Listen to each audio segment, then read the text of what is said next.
बिस्मिल्लाहिर्रहमानिर्रहीम। नाजरीन, इस्लामाबाद में बारान रहमत है। शुक्र अल्हम्दुलिल्लाह, ये मौसम सरमा की पहली बारिश है।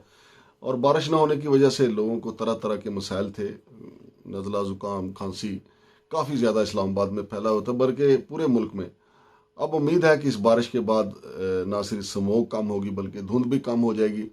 और हमें ये उम्मीद भी करनी चाहिए कि जिस तरह बारान रहमत अल्लाह पाक ने हमें अता किया, इसी तरीके से हमारे मुल्क में अल्लाह पाक की रहमत दूसरी भी बरसेगी और पाकिस्तान जो डिफ़ाल्ट की सूरत हाल से दो चार है वो मामलात भी ठीक हो जाएंगे। वैसे तो हमारे वज़ीर ख़जाना जनाब इसहाक़ डार साहब ने कहा है कि मैं लिख के देने को तैयार हूँ कि पाकिस्तान डिफ़ाल्ट नहीं करेगा। इस पर भी हम बात करेंगे, ये मैं आपको बाद में बताता हूँ कि उन्होंने ये क्यों कहा है या किसके कहने पे उन्होंने ये कहा कि मैं लिख के देने को तैयार हूँ कि पाकिस्तान डिफ़ाल्ट नहीं करेगा।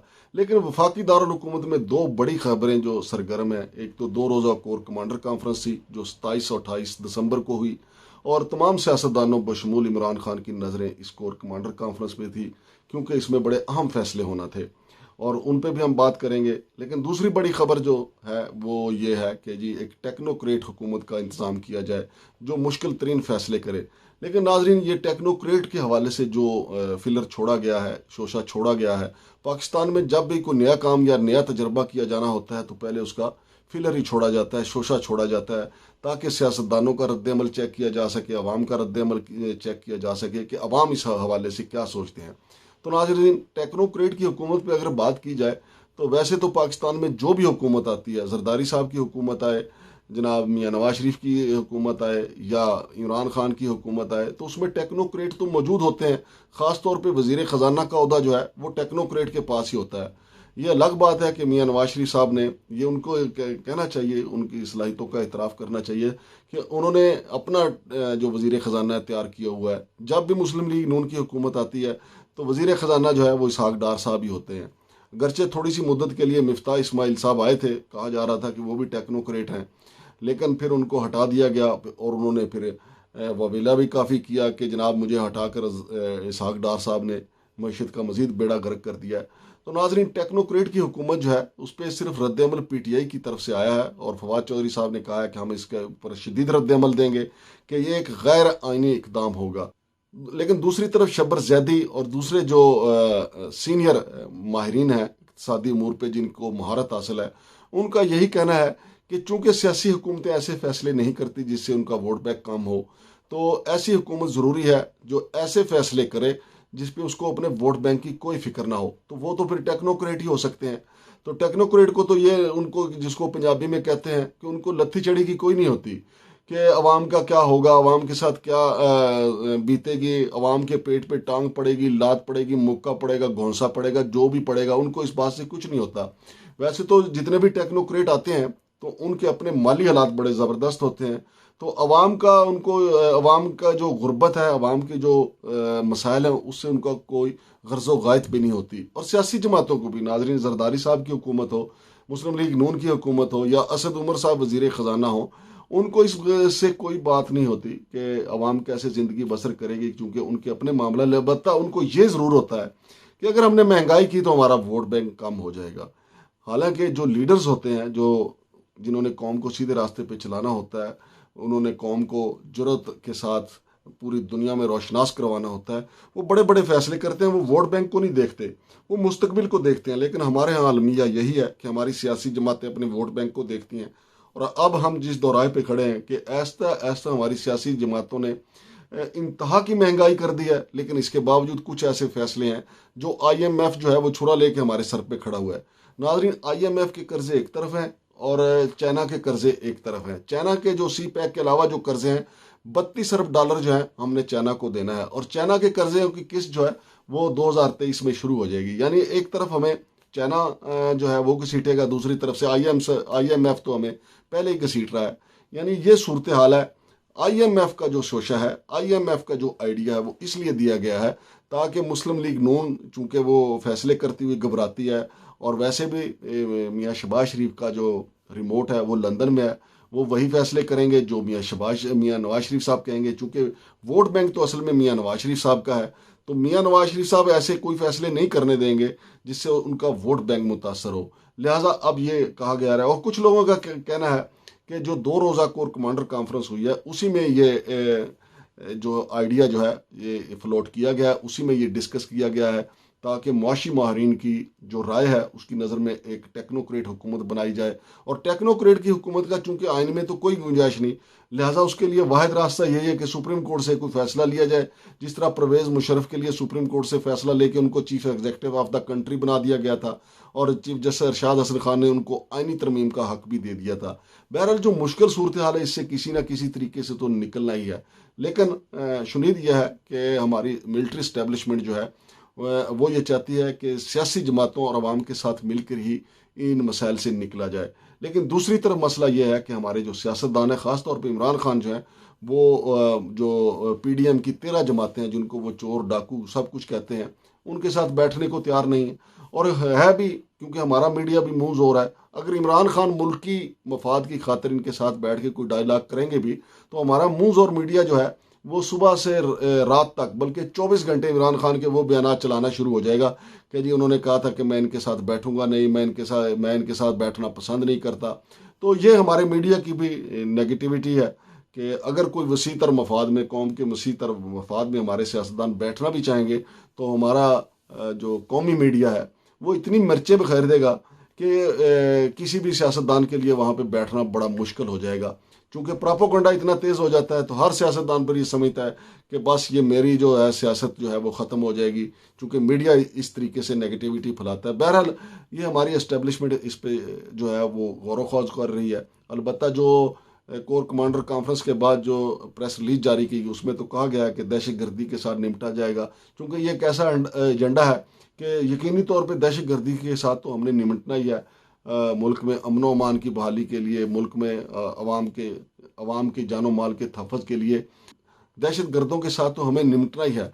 लेकिन असल बात जो उसमें जो ज़ेर गौर आई है वो यही है कि अवाम और अफवाज पाकिस्तान के दरमियान जो फासले बड़े हैं, ख़ास तौर पे जनरल बाजवा रजीम के दौरान जनरल बाजवा साहब के होते हुए, चूँकि इसमें कोई शक नहीं है, इसमें अफवाज पाकिस्तान को जनरल बाजवा साहब के हवाले से अगर कोई बात की जाए, जनरल अफवाज पाकिस्तान को ऐसा नहीं लेना चाहिए कि जी वो सारी अफवाज पाकिस्तान के हवाले से बात हो रही है। जनरल बाजवा साहब जब अगर ये कह सकते हैं कि मेरी लेगेसी, तो उनकी लेगेसी तो ये थी कि सारे सियासतदानों को जनाब अली उंगली जो है शहद की लगा के सबके लबों पे लगा दी जाए। तो बाजवा साहब तो अपने 6 साल में सिर्फ सियासत करते रहे, उन्होंने तो ऐसा कोई काम नहीं किया जिस पे हम फख्र कर सकें। तो जनरल बाजवा साहब ने जो अवाम और अफवाज पाकिस्तान के दरमियान फासले तय किए हैं, यकीनन हमारी मिलिट्री इस्टेब्लिशमेंट जो है वो तेज़ी के साथ इन फासलों को कम करेगी। और ये वक्त की ज़रूरत भी है, चूँकि हमारा कोई एक दुश्मन नहीं है। हम तो वैसे समझते हैं कि सिर्फ इंडिया दुश्मन है, लेकिन अब सोशल मीडिया का दौर है। अब बच्चे बच्चे को पता है कि इंडिया से ज़्यादा इसराइल हमारा बदखा है। इसराइल चाहता है कि हम कल की बजाय आज ही ख़त्म हो जाएं।